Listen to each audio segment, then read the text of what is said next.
আসসালামু আলাইকুম। আশা করি সবাই ভালো আছেন, সুস্থ আছেন, নিরাপদে আছেন। আমাদের চ্যানেলটি যদি কারো পছন্দ হয় তাহলে অবশ্যই চ্যানেলটিকে লাইক, শেয়ার, সাবস্ক্রাইব করবেন এবং বেল আইকনটি প্রেস করে দিবেন।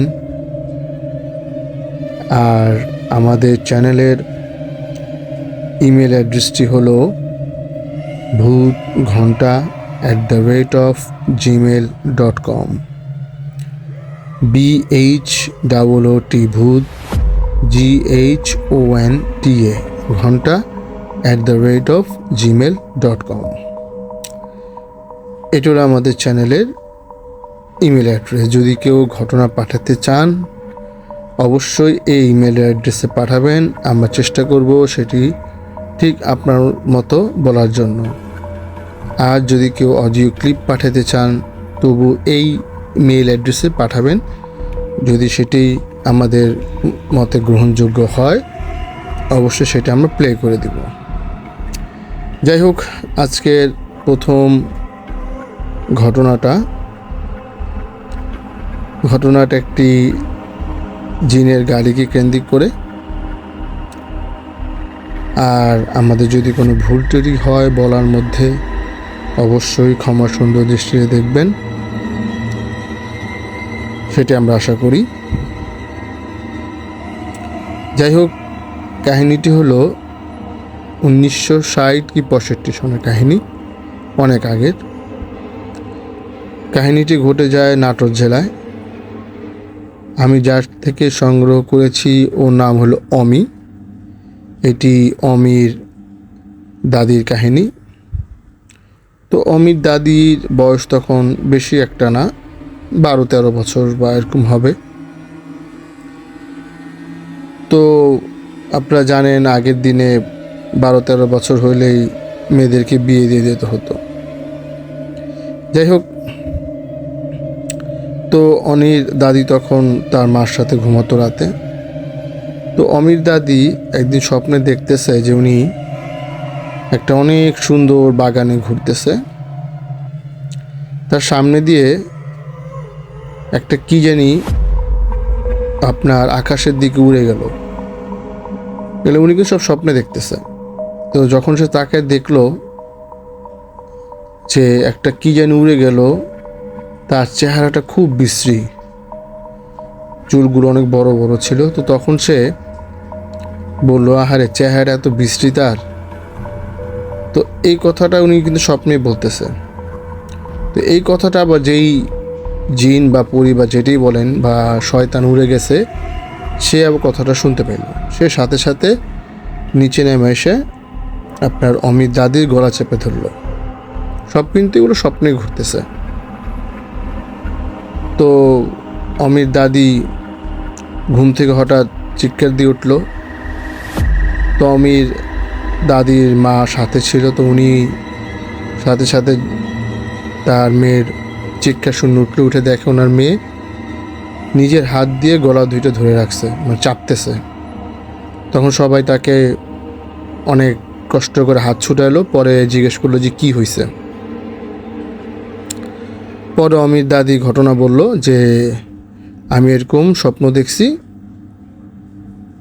পরে সবাই বললো আচ্ছা ঠিক আছে, কোনো ব্যাপার না, তুমি ওগুলো ভুলে যাও। কিন্তু এই স্বপ্নটা অমির দাদির প্রায় 2-1 দিন পর পরে আসা শুরু করলো। তো তারা মানে অমির দাদির বাবা মা টেনশন পড়ে গেল। তারা কবিরাজ হুজুর দেখাইলো। তো দেখানোর পর একটু কমলো। চিন্তা করলো যে মেয়ের এই অবস্থা, তো তাড়াতাড়ি বিয়ের ব্যবস্থা করলো। 2-3 গ্রাম পরে অমির দাদি বিয়ে হয়ে গেল। মানে এই কাহিনী হওয়ার 2-3 মাস পরে। কিন্তু অমির দাদির বাবা মা ওই অমির দাদার বাড়িতে কিছুই বলেনি এই সম্পর্কে। তো যাই হোক, মোটামুটি অমির দাদি সংসার চলতেছে টুকটাক। তো প্রায়ই অমির দাদি নদীর পাড়ে চলে যায়। তো অমির দাদা এটা খেয়াল করছে। তো একদিন রাতের বেলা অমির দাদি উঠে চলে গেছে বাইরে, তো অমির দাদাও পেছনে পেছনে গেছে, যায় তো দেখে ও নদীর পাড়ে বসে রয়েছে। যেই অমির দাদিকে ডাক দিছে সে সেন্সলেস হয়ে পড়ে গেছে। দেখ সে বাসায় নিয়ে আসছে, বাসায় নিয়ে আসার পরে সকালে তার জ্ঞান ফিরছে। তো অমির দাদা চিন্তা করলো যে এইভাবে তো আসলে সংসার করা যায় না, এটার একটা সলিউশন দরকার। তো উনি কী করলো, উনি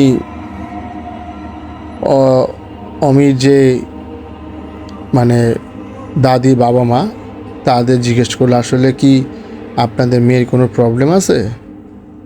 তো ওনারা প্রথমে অস্বীকার করলো, পরে স্বীকার করলো যে হ্যাঁ, ও মাঝে মাঝে এরকম স্বপ্ন দেখে, বাসার থেকে বের হয়ে যায় আর নিজে নিজে গলা চাপ দেয়। তখন অমির দাদা বললো তাহলে তো এটা একটা চিকিৎসা দরকার, এভাবে তো আর হয় না। পরে অমির দাদা অনেক কবিরাজ হুজুর দেখাইলো, কিন্তু কোনোভাবেই এটার সলিউশন আসতেছে না। তো যখন সলিউশন পাইতেছে না, সেও নিরাশ হয়ে গেছে ঘুরতে ঘুরতে।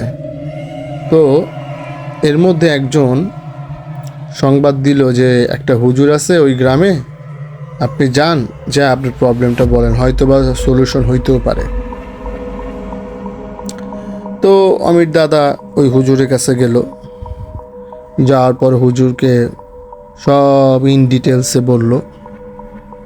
বলার পর হুজুর বলল যে আসলে এটা তো আমি পারবো না করতে, আচ্ছা আমি একটা ঠিকানা দিই, আপনারা ওনার কাছে যান, গিয়ে সব কিছু বলেন, দেখেন উনি কি বলে। তো আমির দাদাকে সে ঠিকানাটা দিল। আমির দাদা ওই হুজুরের কাছে গেল। যাওয়ার পরে দেখলো যে হুজুরটা বয়স অনেক কম। অমির দাদা মনে মনে চিন্তা করলো এত বড় বড় হুজুর, এত বড় বড় কবিরাজ, তারাই পারলো না, এই যে ছোট বয়সের উনি কি পারবে। তো উনি যখন ওনাকে সব কিছু খুলে বলল, তখন ওই হুজুর বলল যে না, আমি এটা করতে পারবো না। তো তারা আবার ওই হুজুরের কাছ থেকে ফেরত আসলো। আসার পরে যে হুজুর তাদের পাঠাইছিল সেই হুজুরের কাছে এসে বলল যে হুজুর, আপনি যার কাছে পাঠাইছেন উনি তো একে বয়সে কম, ছোট, দ্বিতীয়ত উনি বলছে এটা করতে পারবে না। পরে হুজুর বলল দেখেন, এই কাজটা যদি কেউ করতে পারে একমাত্র উনিই করতে পারবে। আর উনি বয়সে ছোট হলে কি হবে, উনি অনেক কাজ জানে, আর উনি আমার স্টুডেন্ট, আমার ছাত্র ছিল। আমি জানি আপনারা ওনার কাছে আবার যান, গিয়ে আমার কথা বলেন, উনি কাজ করে দিবে। তো অমির দাদা আবার গেল, যায় ওই হুজুরকে সব কিছু খুলে বলল। পরে হুজুর বলল ঠিক আছে, যেহেতু আপনাদেরকে ওস্তাদ পাঠাইছে আমি কাজটা করে দিব, কিন্তু কিছু নিয়ম মানতে হবে। তো আমি দাদা বললো ঠিক আছে, আমি নিয়ম মানবো, সমস্যা নেই। তো বললো অমাবস্যার রাতে আমি আপনাকে যেখানে যাইতে বলবো আপনি সেই জায়গায় যাবেন, আপনার হাতে আমি একটা কাগজ লিখে দিব, সেই কাগজটা একটা ঘোড়ার গাড়ি আসবে, সেই ঘোড়ার গাড়ি আসলে আপনি একটা সালাম দিবেন, সালাম দেওয়ার পর দেখবেন ঘোড়া গাড়িটা থেমে যাবে, আপনি ভয় পাবেন না। তখন ঘোড়া গাড়ি থেকে আপনাকে যা যা প্রশ্ন করবে আপনি ঠিক ঠিক উত্তর দিবেন এবং এই কাগজটা ওনার হাতে দিবেন। অমির দাদা বললো আচ্ছা ঠিক আছে। তো অমাবস্যার রাত চলে আসলো। তো অমির দাদা তো চিঠি নিয়ে সে রাস্তায় দাঁড়িয়ে আছে।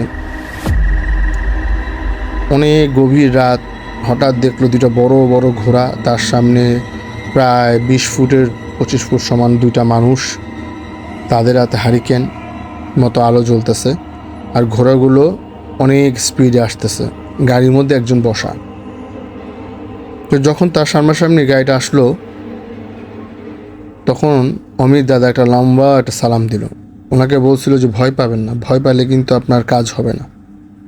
তো সালাম দেওয়ার পরে ঘোড়া গাড়িটা থেমে গেল, সব কিছু, ওই লোকগুলো থেমে গেল।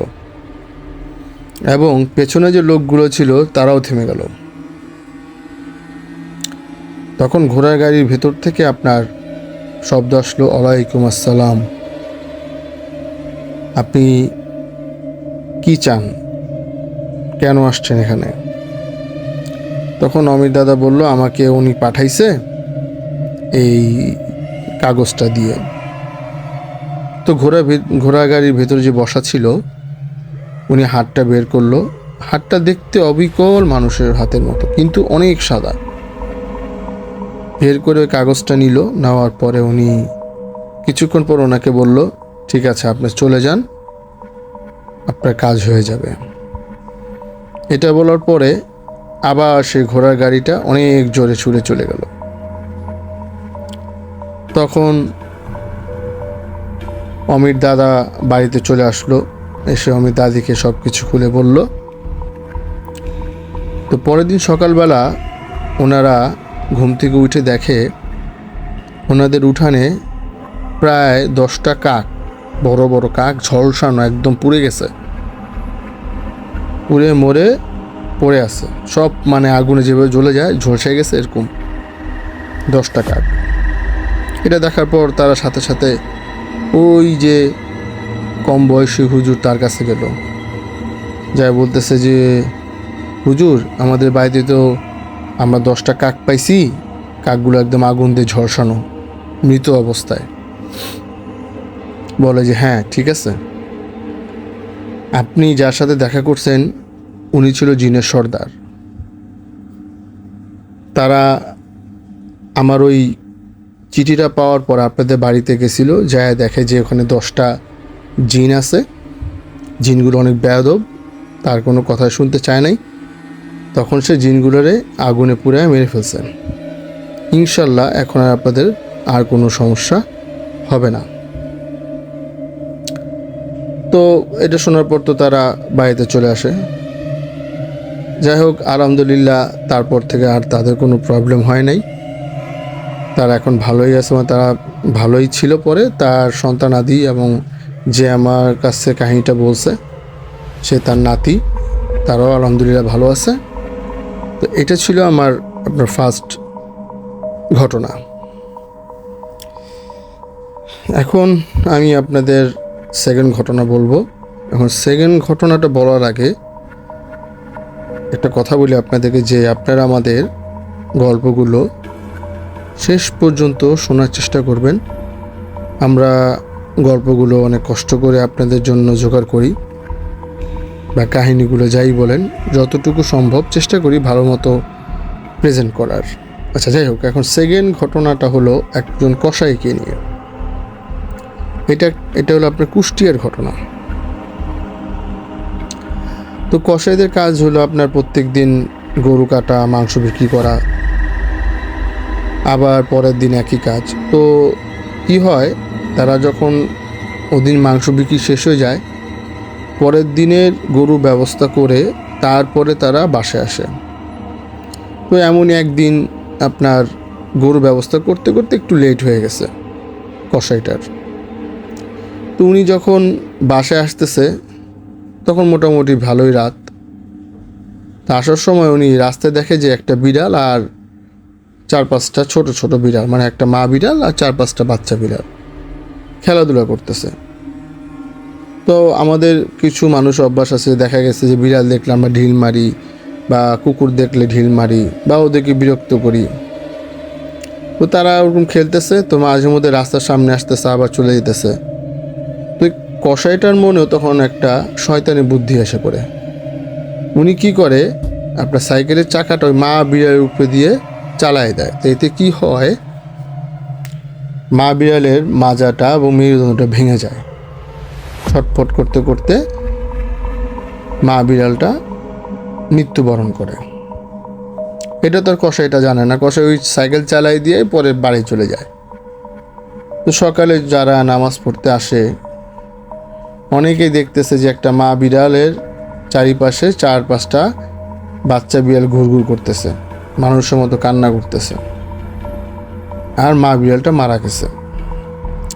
যখনই কেউ ধরতে আসে ওই বাচ্চা বিড়ালগুলো ধরতে দেয় না। তো এই জিনিসটা আবার এক মুরব্বি দেখতেছিল। তো উনি আবার অনেক আল্লাহওয়ালা ব্যক্তি ছিলেন। তো উনি কি করলেন, উনি 2-3 জনকে বললেন যে দেখো, ওদের মা তো মারা গেছে, বিড়ালটা, এটাকে তো আপনার কবরস্থ করতে হবে, মাটি চাপা দিতে হবে, তা আসো আমার সাথে। তো উনি যখন গিয়ে মা বিড়ালটা উঠাইলো, ওই ছোট বাচ্চা বিড়ালগুলো ওনাকে আর কিছু বলে না। ওনার সাথে সাথে যেখানে ওটাকে কবর দিবে সেখান পর্যন্ত ওগুলোও গেল, ওই বাচ্চা বিড়ালগুলো। তো মাটি খুঁড়ে পরা মাটি চাপা দিয়ে দিল। তো বাচ্চা বিড়ালগুলো ওখানেই ছিল, কান্নাকাটি করতেছে। তো এরকম সবাই 2-3 দিন দেখছে যে বাচ্চা বিড়ালগুলো আসে, কান্নাকাটি করে, কিন্তু কয়েকদিন পরে আর তাদেরকে আর দেখা যায় নাই। তো এর মধ্যে কসাইয়ের বউ ছিল আপনার প্রেগনেন্ট, মানে বাচ্চা হবে। তো হঠাৎ একদিন ব্যথা ওঠার পরে তার বাচ্চা হইল, কিন্তু বাচ্চাটার মাজাটা এবং মেরুদণ্ডটা ভাঙা, মনে যে কেউ মুচড়াই দিছে, যেমন আপনার কাগজ মুচড়ান না, সেরকমভাবে। তো কসাইটা আর এত কিছু খেয়াল করে না, এটা হইতেই পারে, হয়তো বা পড়ে গেছিল বা কাজ করতে ব্যথা পাইছে, এটা মনে করছে। কিন্তু ওই যে বিড়ালের ঘটনাটা, সেটা কসাই ভুলেই গেছে একদম। তো এরকম হওয়ার পরে প্রায় আপনার 3-4টা বাচ্চা একই অবস্থায় তার মারা যায়, মানে মৃত অবস্থা হয়।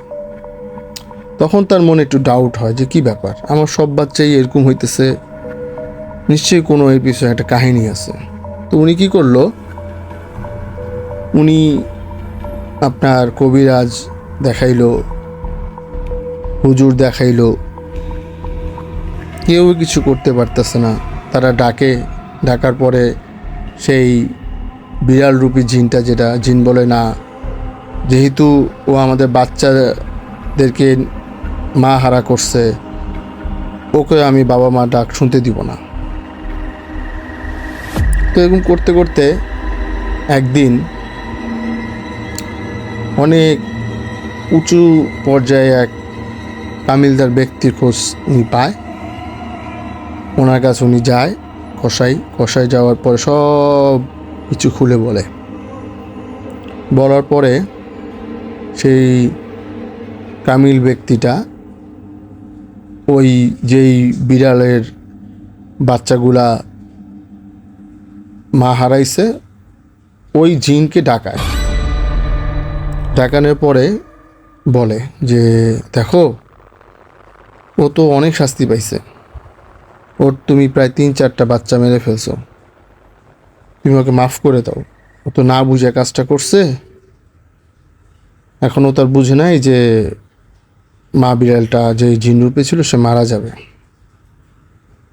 তখন ওই জিনটাও যেহেতু দেখলো একটা কামিলদার ব্যক্তি, আল্লাহ অনেক নামাজ কালাম করে, খুব ভালো মানুষ, তো জিনটাও তার কথা রাখার জন্য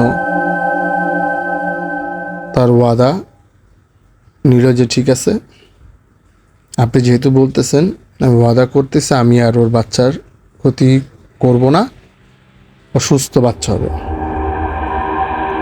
ঠিকই তার কিছুদিন পরে কসাইয়ের বাচ্চা হয়, সুস্থ সবল, এখনও তার ওই গ্রামে আছে, বসবাস করে। তো আল্লাহর রহমতে আর কোনো সমস্যা হয়নি। এই ছিল আমার সেকেন্ড ঘটনা।